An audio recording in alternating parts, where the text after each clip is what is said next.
This is lovely. It is. We like it. Calvin, I found my room.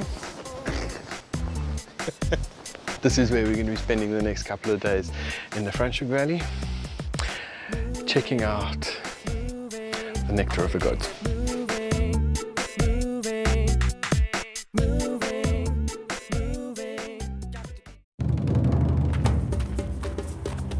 Human evolution. It kicked off for us when we were little more than scavengers. We lived off the land, learned to hunt and gather, all the while trying our very best not to be eaten. As time ticked by, we moved up the food chain and got smart, or so we thought. Nowadays, well, we rely on others to produce our food, and we do most of our hunting and gathering in supermarkets, unaware that our eating habits are having a massive impact not only on us, but on the environment as well. My name is Justin Bonello, and this is my journey to find out where the food I eat actually comes from.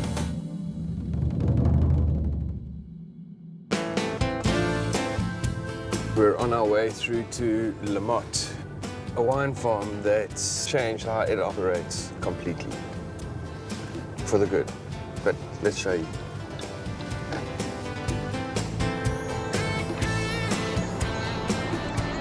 Oh, here we go. Good morning, Pietie. Justin Bonello. Hello, aangename kennis. I must excuse everything. It happens like that straight away. Thank you for having us. Right, so let's start and you can follow me and then I will take you up to the vineyards that you can see the actual pruning or probably where the people start in the morning. Yes, that would be perfect. Right. Thank you. Dankie, né?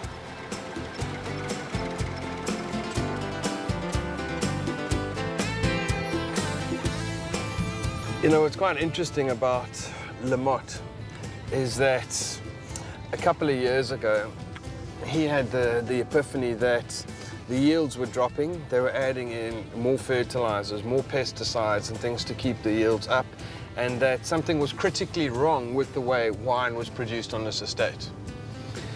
And Pietie, he went organic. And normally when you go through winelands, they are not this untidy, you know. Normally there'd be nothing in the rows, and here you can really see lots of wildlife in terms of natural vegetation, etc.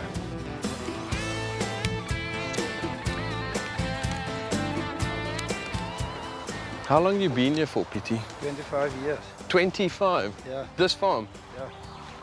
But then you're already married to the land, eh? Over that 25 years was taking out of the soil. And when you change over to organic, you have to start putting back into the soil to get the soil now in a good condition again. You cannot do it just to say you farm organic. You must totally believe in it. And you can see very clearly the difference now after 3 years. You can feel it the ground and you can open it here and there. You can see part of the humus cycle that starts there. Previous years you couldn't put your hand into the soil, it was hard and compact. Yeah. Now you can feel how soft it is now. So this stuff that you see here is a plant called Ceradella, and we sow it to cover the soil and keep everything covered for erosion and wind, and that's good for the insects also, the good insects now, not the bad ones. They have a breeding ground there. And what's happening with the yields? The yields going down in the beginning, and then it slowly start picking up before it stabilizes again. Because the plants and the vineyard also goes through a big shock. Sure. After all these years on a certain type of farming, and then you change over. So it's for them a shock too. But luckily a vineyard plant is a very tough plant. You cannot really kill it. Yeah, sure.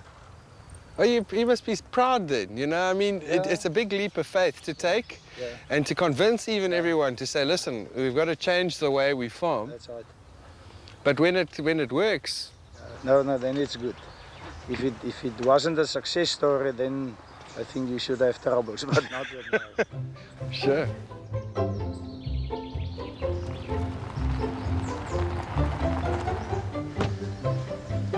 Just want to show you. This is the type of stuff that we do on Le Motte. This is Cerurea florida. This is what they call the Franschhoek blushing bride.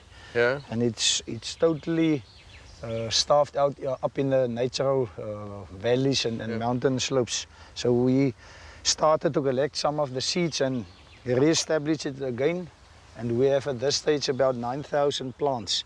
This is a mother plantation, so we make cuttings and all stuff here. And then we take it to the nursery and we start with the new plants and replant it in the mountains and everywhere on the farm again. That's also part, bringing it back. Yeah, this area is not as cool as it was in the past, so the plants is struggling to survive now. So you have to do it on a scale like this that you can look well after it and plant it in certain spots in order to survive. I will take you up to the mountain and show you where we started to replant it. Yeah. Very few people have an opportunity in their life to make a difference. Yeah. And you have that opportunity on this farm and in this area. The long-term thinking is that why not making this whole Franshoek Valley into a biodiversity valley? But then everybody has to work close together in order to fulfill that. But every journey begins with a step, eh? For sure. Let's go to the top. What an interesting guy.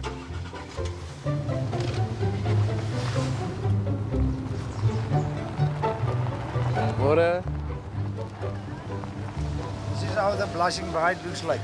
No wonder everyone wants her. Some wild ones here still. No smell though, eh? Thank you.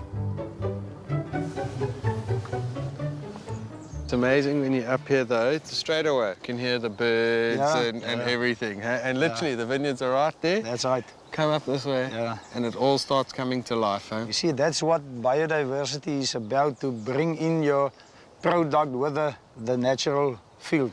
Previous years, all these hills and everything was planted with pine trees. We cleaned everything, and after 3 years, then all the natural stuff is starting to grow again. Yeah. Is that the buchu? Yeah, that's an indigenous plant of South Africa. And this is a very sought after oil on the essential oil market. I grew up with buchu brandy. My mother always have a bottle of brandy. You pick a long leaf like this and you put it in a bottle of brandy so that it can get matured. And then for any stomach diseases, you drink a tot of this brandy. and even if you're only thirsty, you also drink it. This was all covered with odd and alien plants. Yeah. And after we clean it, you can already see all this coming back ferns is coming back, and all this type of flowers is coming to pop out now. Oh, it's a hell of a project. You cannot believe how many seeds is dormant into the soil and survived. That patches of forest covered it for 20 years, and then after 2 years that you clean it, then that seed is coming up. So it was still lying into the soil.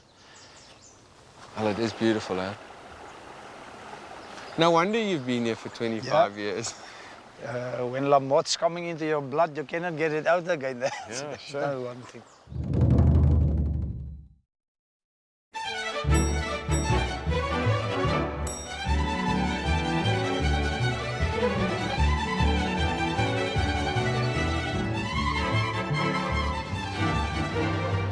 Hello, Justin. Nice to meet you, Niels.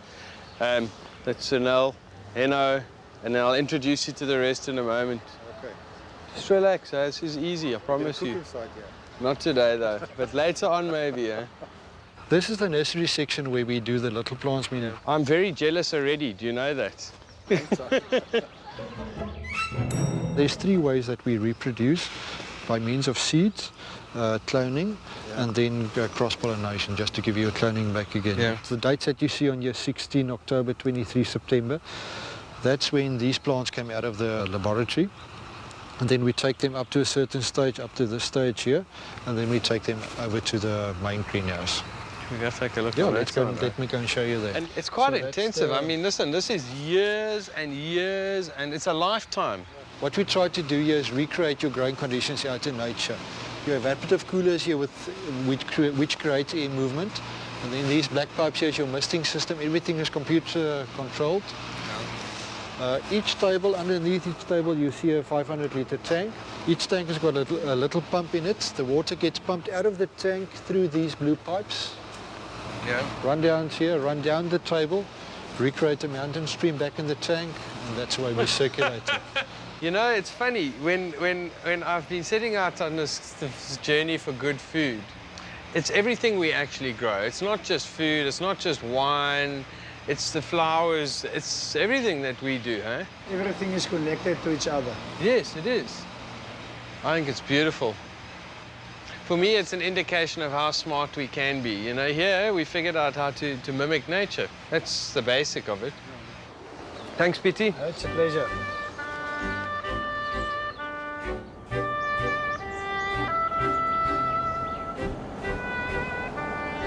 It's kind of strange to think that until less than 50, 60 years ago, all wine produced was organic. And then somehow something changed. And we started producing stuff with the leftover remnants of Second World War, of the Green Revolution. But in our minds, we still thought that we were eating and drinking that organic product. And we're not. So ends my first day in the Franschhoek Valley, checking out the Nectar of the Gods. The only problem is that in the 24 hours that I've now spent in Franschhoek, I haven't had any of the Nectar of the Gods. So that's tomorrow's mission.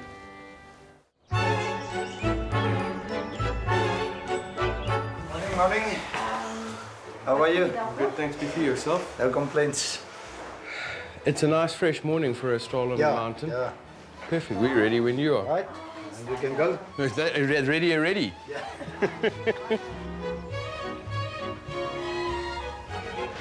There's something really magical about climbing a mountain and then eventually ending up with a view out over everything. It's a nice little trail there, Pietie. And now you can see at this stage how green is the whole farm. 10 years ago it was as bare as this ground here, nothing would have grown anymore. And you could see that the production of the vineyards was slowly going down, and that's why we came to a point and we had to make a decision. And the decision that we made was to go organic. You know, I've got a friend who's an anesthetologist, and she says to me, Justin, sometimes we know that the medicine works, but we don't know how it works. Yeah. You know, and I sometimes think of chemicals and producing our food with those chemicals. We know it works, we don't know how it works, and we don't know what it's doing to us. That's right. You know, so when you're sitting up here and you're looking down on the valley, and at some point today you can have a glass of vino, in one sense you know that you have to have the one that's produced organically, that's produced from organic grapes, because it's got none of that other stuff in it, you know. Who wants to drink something that's full of chemicals? Exactly. And the whole world is now recognizing that's a big factor. Sure. So I think that's the way to go. Don't think we must turn back again. No. But economically, it's not that easy. It's very difficult. It takes time to find a balance, For you know. sure. Yeah. We are now in totally a different league as before. All our farm workers living now on the farm, I will show it to you. That's quite interesting, because what you guys bought that I farm. want to give something back to the people.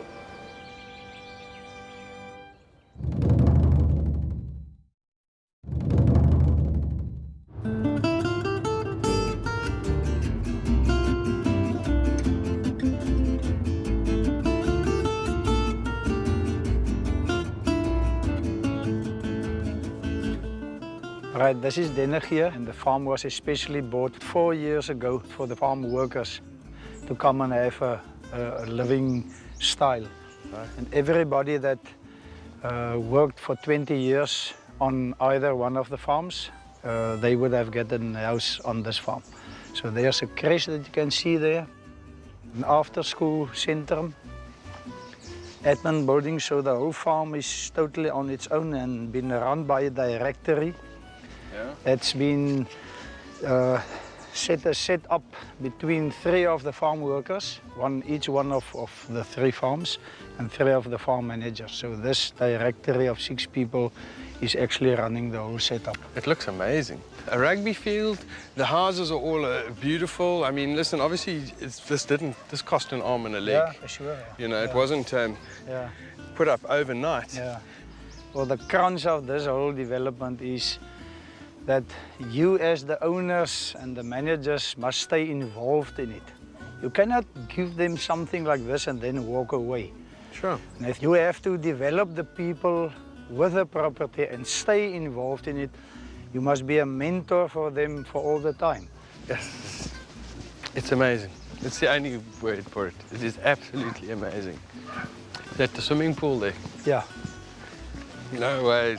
That's... Hey? Listen, I've seen some housing, you know, those sort of townhouse complexes. Well, this place makes those townhouse complexes look bad. Yeah. As I said, within the next 1 or 2 years, they will get ownership of their houses also. It's important though, you know. See, at the end of the day, we are still one big family. We do the work and the living and the schooling and the sport, everything we do together. It's very clever. Hello, everybody. This is Althea Hill. She's the principal of the crash. So this is then all the children from the estate now that comes from all their farms? Yeah. So their parents are out working potentially today, but the families and the kids are looked after and educated at the same time. Yeah. This is amazing. Huh? There are about 19 babies in the baby room. Here are also about 19, and then we've got the pre-primary area. So Sure. they finish there, they go to school. And I'm very proud of them. Last year I had like 3 top achievers in the classes in the primary school. So I think we are doing something right. Yeah. Sure. Yeah. So, I feel like I should give you a drukkie, you know? well, give me drukkie. I love it. You know what it is this is how South Africa should have been changed. Yeah. You know, and this is how it will change. Mooi so. Dankie. Weet jy my nie ook 'n drukkie? Always want to be ahead of the pack. Yeah. The best boss in the world. But don't come on his wrong side. No, That's the other boss. no, that's when he has to be the boss. Yeah, the boss is Yeah. not always right, but he stays the boss.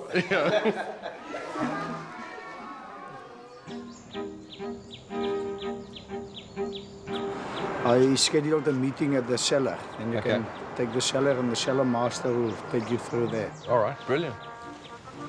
It's beautifully done, huh?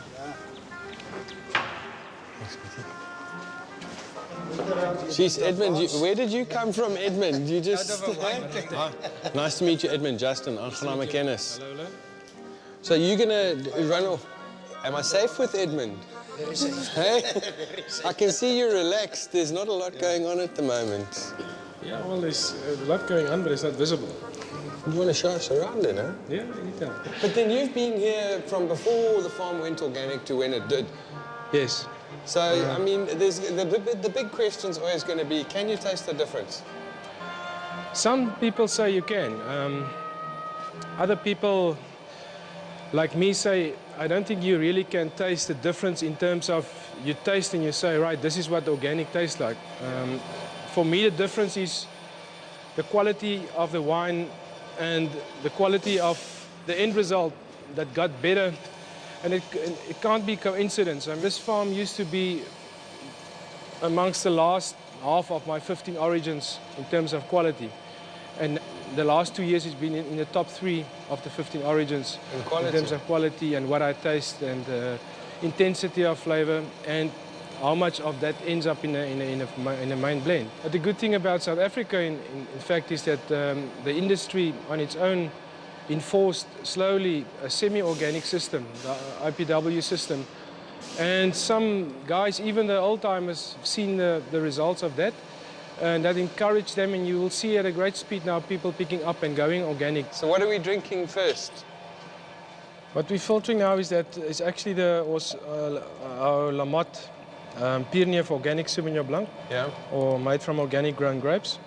We have it a little longer in the cellar. We let it pick up some flavor from the lees, and then we stabilize it. and filtrate it like we're doing at the moment, and next week it will be bottled. So this is close to the end product. You will lose some flavor during bottling, what we call bottle shock. Yeah. But then the wine settle again and it comes back, and after a month or two you will have the similar taste in the bottle. How come you've got more than me, eh? I'm just going to pour for the crew.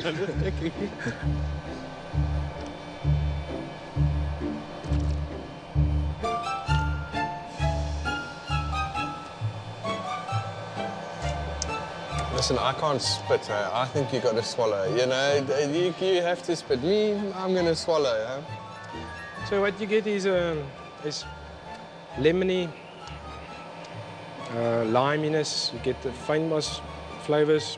You get some cut grass.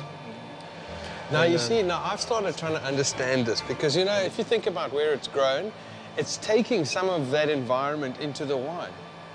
Do you know what I mean? When you're talking like grassiness and fynbos and things, it's the environment that it's grown in often and also adding to it. We haven't proved that yet. I don't know about the factual things about it, but I do know that a winemaker that I know used to make a very minty pinotage, and when they cut down the blue gum trees next to the vineyard, it was less minty. I also taste mintiness in Australian wine, where Australia is full of blue gum trees. So we think that the pollen might influence and stick onto the grape skins, and it might end up in the end product, and it might produce some flavor. So the same with if you're standing in a fynbos environment like we have our farm in Walker Bay, then if the wind blows the right direction, I think you can have a pollen influence. And overseas you won't find people describing it as fynbos. And we've got a smell that in a wine that if you go through a mountain pass or sometimes you smell that flowery greenness, and that's what we get in this wine. It's delicious. Cheers. Salute. Well, my second day in the Franschhoek Valley is coming to an end, and as I promised myself yesterday,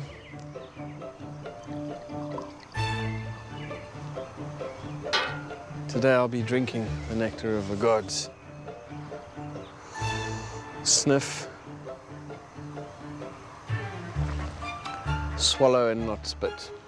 And all that's really left for me to do in Franschhoek is have a KO.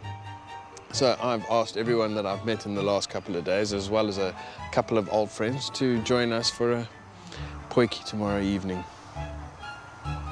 for late lunch or early dinner. And that's that.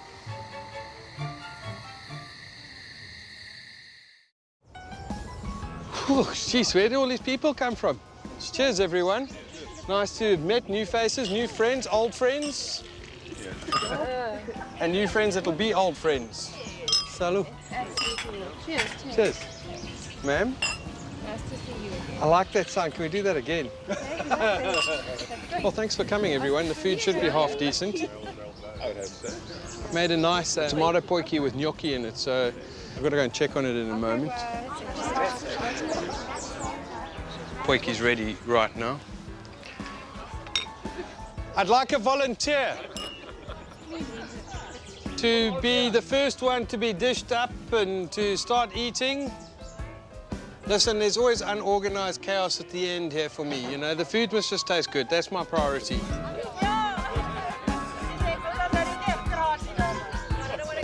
Well, the only thing left for me to do is dish up for myself, but basically I now get to sum up the last couple of days, you know, and after spending time in the Franschhoek Valley, I've realized that, yes, farming's important, organic farming's important, but actually what's more important is the sum of all of those parts. A holistic approach to farming. Not only must you farm organically, you must also look after your workers as well, and the people that work for the farm. And if someone like Pitty can buy into farming organically after 25 years of farming in this valley, after he can see that old ways of producing food with fertilizers and pesticides isn't working, well, then there's hope for all of us, because ultimately I want to know what's in my food. And in this case, I did it all, so I know what's going on here. Fantastic.